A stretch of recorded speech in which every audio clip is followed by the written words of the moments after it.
How to open TikTok in mute. The very first thing you want to make sure that your application TikTok is up to date. Once you have the latest version of the app, simply open it.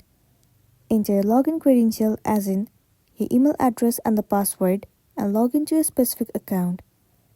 Once you have been logged in, it will land you on this homepage.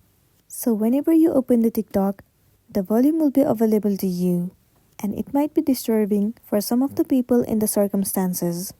If you want to mute the volume, then what you want to do is move into your profile at the bottom right corner of the screen, and then click on this three horizontal line at the top right corner. Head over to Settings and Privacy. Inside Settings and Privacy, scroll down and then simply move into Playback. It will lead you to this page. At the very top, you can see the option where it says Open TikTok in mute.